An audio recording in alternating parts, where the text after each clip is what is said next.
Digital access ప్రాథమిక హక్కు అని సుప్రీంకోర్టు కీలక తీర్పు వెలువరించింది. డిజిటల్ యాక్సెస్ ఓ ప్రాథమిక హక్కు అని ప్రజలందరికీ దానిని ప్రభుత్వం అందుబాటులోకి ఉంచాలని సుప్రీంకోర్టు స్పష్టం చేసింది. గ్రామీణ ప్రాంతాల్లో నివసించే వారికైనా, సమాజంలో వెనుకబాటుకు గురవుతున్న వర్గాల వారికైనా సమానంగా డిజిటల్ సేవలు అందించాల్సిందేనని పేర్కొంది. 2 ప్రజా ప్రయోజన వ్యాజ్యాల పిల్లును విచారించిన జస్టిస్ పార్దీవాలా, జస్టిస్ ఆర్ మాధవన్లతో కూడిన ధర్మాసనం ఈ చారిత్రాత్మక తీర్పును వెలువరించింది. డిజిటల్ అంతరాలను తగ్గించడం ఇక ఎంతమాత్రం విధానపరమైన విచక్షణకు సంబంధించిన అంశం కాదని, గౌరవప్రదంగా జీవించే హక్కును పరిరక్షించేందుకు రాజ్యాంగపరమైన ఆవశ్యకత ఉన్న అంశంగా మారిందని ధర్మాసనం స్పష్టం చేసింది. ప్రస్తుత పరిస్థితుల్లో అత్యవసర సేవలు, పాలన, విద్య, ఆరోగ్య భద్రత, ఆర్థిక అవకాశాలు డిజిటల్ ప్లాట్ఫామ్ల ద్వారా అందుతున్నాయి. ఈ సాంకేతిక యుగంలో రాజ్యాంగంలోని ఆర్టికల్ 21 కింద జీవించే హక్కును పునర్నిర్వచించి ప్రస్తుత పరిస్థితులకు అన్వయించుకోవాల్సిన అవసరం తప్పనిసరిగా ఉంది. అసమానతలతో కూడిన డిజిటల్ పరికరాలు, నైపుణ్యం, కంటెంట్ ద్వారా డిజిటల్ విభజన కొనసాగుతోంది అని సుప్రీంకోర్టు పేర్కొంది.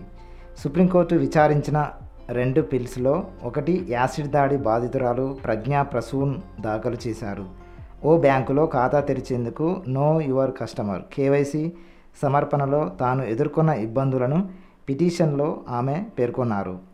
యాసిడ్ దాడిలో తన ముఖం ఆకృతి మారిపోవడంతో పాటు కళ్ళకు కూడా చాలా నష్టం కలగడంతో కనురెప్పలను మూయలేక బ్యాంకులో లైవ్ కేవైసీ పూర్తి చేయలేకపోయానని ఆమె వాపోయారు.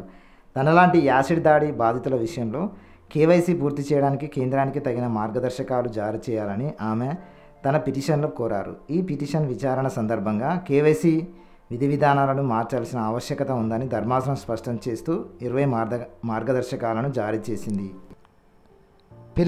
పిఐఎల్ అనగా పబ్లిక్ ఇంట్రెస్ట్ లిటిగేషన్ అనగా ప్రజా ప్రయోజన వ్యాజ్యం.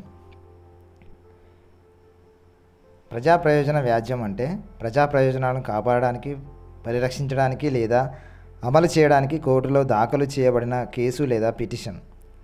ప్రజా ప్రయోజనం అంటే సమాజానికి, సమాజంలోని ఒక నిర్దిష్ట తరగతికి లేదా వ్యక్తుల సమూహానికి చెందిన ఆసక్తి లేదా హక్కు. పిల్ పితామహుడు ఎవరు? జస్టిస్ భగవతి. ప్రజా ప్రయోజన వ్యాజ్యాల న్యాయశాస్త్రానికి జస్టిస్ భగవతి చేసిన కృషికి గాను జస్టిస్ భగవతిని భారతదేశంలో ప్రజా ప్రయోజన వ్యాజ్యాల పితామహుడిగా పిలుస్తారు. జస్టిస్ భగవతి జూలై 12, 1985 నుండి డిసెంబర్ 20, 1986 వరకు భారత ప్రధాన న్యాయమూర్తిగా ఉన్నారు.